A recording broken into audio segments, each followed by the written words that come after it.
इन 4 videos को जरा गौर से देखिए। क्या आप बता सकते हैं कि इनमें से कौन सी वीडियो रियल है और कौन सी फेक? अगर आपका जवाब 1, 2, 3 या 4 है तो सब के सब जवाब गलत है, क्योंकि ये तमाम की तमाम वीडियोस फेक हैं। इस तरह की बहुत सी फेक वीडियोस आपने इंटरनेट पे जगह जगह मीम्स वगैरह में देख रखी होंगी। यानी कि अब जरूरी नहीं कि रियल लगने वाली तमाम वीडियोस इंटरनेट पर रियल ही हों। और अब डीप फेक के आ जाने के बाद तो बिल्कुल भी नहीं। एक इतना पावरफुल एआई टूल जो किसी की भी जिंदगी को तबाह कर सकता है, जिसे बनाया तो शायद इंसानों के फायदे के लिए गया था, मगर इसके नुकसानात अभी से नजर आना शुरू हो गए हैं, जबकि अभी ये अपने इब्तदाई मरहलों में है। और वक्त गुजरने के साथ साथ ये एआई टेक्नोलॉजी डीप फेक और भी ज्यादा परफेक्ट होती जा रही है। और फ्यूचर में ये बताना भी शायद मुश्किल हो कि कौन सी वीडियो रियल है और कौन सी फेक। मगर ये डीप फेक टेक्नोलॉजी आखिर है क्या? आखिर कैसे की वीडियोस में खुशामदीद। वक्त में थोड़ा सा पीछे जाकर शुरू करते हैं। डीप फेक जो कि एक एआई बेस्ड टेक्नोलॉजी है, जो कि 2 चीजों से मिलकर बनी है, यानी कि डीप लर्निंग और फेक। यहाँ पर फेक का मतलब तो हमें पता ही है, यानी कि किसी भी वीडियो, ऑडियो या पिक्चर फाइल का एक क्लोन, उसका एक फेक डुप्लीकेट। मगर डीप लर्निंग क्या है? डीप लर्निंग असल में वो प्रोसेस है जिसमें आप कंप्यूटर को खुद से सीखना सिखाते हैं, यानी कि कंप्यूटर में ही ब्रेन की तरह के प्रोग्राम डिजाइन किए जाते हैं, जिससे से ज्यादा डाटा मिलने पर कंप्यूटर खुद से सीखना समझना स्टार्ट कर दे। इसे थोड़ा सा आसान करके समझते हैं। फर्ज कीजिए कि हम चाहते हैं कि कंप्यूटर किसी एक फ्रूट को पहचानना सीख जाए, तो उसका पहला तरीका तो यही हो सकता है कि हम कंप्यूटर को सब रूल्स बताएं कि कैसी शेप होगी और कैसा कलर होगा तो कौन सा फ्रूट होगा। मगर इससे हमें कुछ खास रिजल्ट्स मिलेंगे नहीं। और दूसरा तरीका ये है कि हम कंप्यूटर को अलग अलग फ्रूट्स की बहुत ज्यादा तस्वीर दिखाएं। मिसाल के तौर पर हम कंप्यूटर में एप्पल्स की इतनी ज्यादा पिक्चर्स फीड करें कि कंप्यूटर के पास एप्पल का हर एंगल से बहुत ज्यादा डाटा मौजूद हो। तो एक वक्त आएगा कि कंप्यूटर प्रोग्राम बआसानी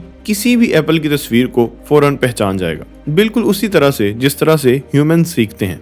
ह्यूमंस का सीखने का तरीका भी बिल्कुल डीप लर्निंग के तरीके की तरह ही है। यहाँ पर डीप लर्निंग दरअसल मशीन लर्निंग का ही एक हिस्सा है, और ये दोनों आर्टिफिशियल इंटेलिजेंस का एक हिस्सा है। और इसी टेक्नोलॉजी का गलत इस्तेमाल आपको आए दिन किसी न किसी वीडियो में देखने को मिलता रहता है। यही वजह है कि पाकिस्तान और इंडिया में इसकी आजकल बहुत ज्यादा बात की जा रही है, क्योंकि अभी हाल ही में बहुत से लोगों ने इसके खतरनाक नताइज देख लिए हैं। यूं समझिए कि डीप फेक टेक्नोलॉजी में एक नहीं बल्कि 2 एल्गोरिदम्स काम करते हैं, जिसमें से एक एआई क्रिएटर होता है और दूसरा एआई डिटेक्टर।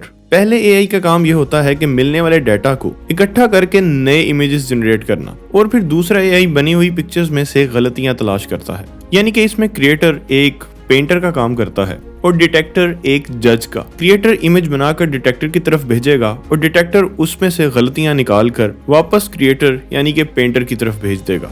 और ये लूप तब तक चलता रहेगा जब तक इमेज दिए गए डाटा के मुताबिक नहीं बन जाती। अब तो डीप फेक टेक्नोलॉजी बहुत से मोबाइल ऐप्स में भी आना शुरू हो गई है, और इसका इस्तेमाल बहुत ज्यादा आसान होता जा रहा है, जिसकी वजह से इसका इस्तेमाल अब अक्सर मीम्स में भी हो रहा होता है। और यही खतरे की बात है, क्योंकि टेक्नोलॉजी बहुत ही ज्यादा स्पीड से ग्रो कर रही है, और उसके साथ साथ ये टेक्नोलॉजी भी अपने आप को और से और बेहतर करती जाएगी। यहाँ तक कि 2030 तक तो शायद ये बताना भी मुश्किल हो जाए कि कौन सी वीडियो असल है और कौन सी डीप फेक। 2014 में आयन गुडफेलो ने इस टेक्नोलॉजी को अपने पेपर में हाईलाइट किया था, और तब तक इस टेक्नोलॉजी का यूज सिर्फ फन और एंटरटेनमेंट के पर्पस के लिए ही हो रहा था। इनफैक्ट डीप फेक की वजह से एडवर्टाइजमेंट इंडस्ट्री को भी फायदा होना शुरू हो गया था, जिसकी मदद से एक ही एड को अलग अलग लैंग्वेजेस में दिखाना पॉसिबल हो गया था। मगर इस टेक्नोलॉजी को ज्यादा शोहरत मिली 2017 में, जब एक अननोन यूजर ने हॉलीवुड की एक्ट्रेसेस की तस्वीर पोर्न वीडियोस पर लगाकर पब्लिश कर दी। परेशानी की बात यह है कि इंटरनेट पर मौजूद 96% deep fake videos porn videos ही हैं, जिसमें से 99% वीडियोस फीमेल्स की हैं। 2023 में पब्लिश हुई state of deep fakes report के मुताबिक 2019 से 2023 तक डीप फेक पोर्न में 50 नहीं, 100 नहीं, 200 नहीं बल्कि 550% तक इजाफा हो चुका है, और जिसने बहुत सी कंट्रीज को अपनी लपेट में ले लिया है। यहाँ तक कि टेलीग्राम जैसे प्लेटफॉर्म पे बहुत ज्यादा डीप फेक बोट्स अवेलेबल हैं, जो इसे और भी ज्यादा इजी और एक्सेसिबल बना रहे हैं। यानी कि इस टेक्नोलॉजी का बुरा इस्तेमाल बहुत ज्यादा होता जा रहा है, यहाँ तक कि लोग किसी से बदला लेने के लिए उसकी डीप फेक वीडियोस बनाकर पब्लिश कर रहे हैं। और खतरे की बात यह है कि इस पर अभी कोई भी कानून नहीं बना। और सिर्फ इतना ही नहीं बल्कि इस टेक्नोलॉजी का इस्तेमाल पॉलिटिक्स में भी किया जा रहा है। यह है अफ्रीका और इसमें एक कंट्री है गबोन। यहाँ के प्रेसिडेंट का नाम है अली। इनका एक डीप फेक वीडियो पब्लिश हुआ जिसकी वजह से मुल्क की हालत इतनी ज्यादा खराब हो गई कि गवर्नमेंट गिरने तक की नौबत आ गई। यहाँ तक कि गबोन की आर्मी ने प्रेसिडेंट को रिमूव करके सारा कंट्रोल खुद ले लिया था। इसके अलावा रशिया और यूक्रेन वॉर में भी कुछ इसी तरह का मसला हुआ था जिसकी वजह से वॉर का रुख ही बदल सकता था, क्योंकि इस वीडियो में यूक्रेन के प्रेसिडेंट अपनी आर्मी को रशिया के आगे सरेंडर करने का कह रहे थे और क्योंकि ये वीडियो बहुत ज्यादा परफेक्ट नहीं बनी थी इसलिए जल्द ही पकड़ी गई, वरना आप लोग सोच ही सकते हैं कि वॉर का रुख बिल्कुल ही तब्दील हो सकता था। कोविड-19 की वजह से हम सब ने ज़ूम एप्लीकेशन को बहुत ज्यादा यूज करना स्टार्ट कर दिया था और उसके बाद आप जानते ही हैं कि वीडियो कॉल्स में कितना ज्यादा इंक्रीज हुआ था और 2020 में ज़ूम कंपनी से बहुत सारा डाटा चोरी हो गया था। कंपनी का ये क्लेम है कि सिर्फ यूजर नेम्स और पासवर्ड ही लीक हुए थे, मगर सोचिए हमारी लाखों वीडियो कॉल्स का डाटा डार्क वेब पर अपलोड हो गया, यानी कि हमारा फेस अलग अलग लाइटिंग में कैसा दिखता है। इसका घंटों का डाटा स्कैमर्स को मिल गया, जिसकी मदद से आने वाले वक्त में इस टेक्नोलॉजी को और कितना पावरफुल किया जा सकता है इसका शायद अंदाजा लगाना भी मुश्किल है।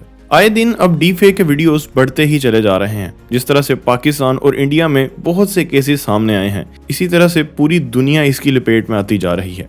अब इंटरनेट पर किसी भी वीडियो पर यकीन करने से पहले उसे बहुत अच्छे तरीके से चेक कर लीजिएगा। इस टेक्नोलॉजी की वजह से अब ना तो किसी का चेहरा महफूज है, ना ही किसी की आवाज़। ऐन मुमकिन है कि आपको आपके किसी अजीज़ का फ़ोन आए और वो आपका अजीज़ हो ही ना। ऐन मुमकिन है कि आपको कोई वीडियो भेजी जाए जिस पर आपकी शक्ल लगी हो और आपको ये पता हो कि आप इस वीडियो में तो थे ही नहीं। तो इसीलिए AI किस तरह से तरक्की कर रही है इस पर गहरी नज़र रखें, क्योंकि अगर हमें दुश्मन का पता ही नहीं होगा तो हम उससे लड़ेंगे कैसे। अच्छी बात यह है कि अब इस पर बात होना स्टार्ट हो गई है और इसे अब सीरियस लिया जा रहा है। उम्मीद है कि फ्यूचर में इससे बचने के लिए भी हमें कोई टेक्नोलॉजी मिल जाएगी और इसका प्रॉपर कोई कानून बनाया जाएगा।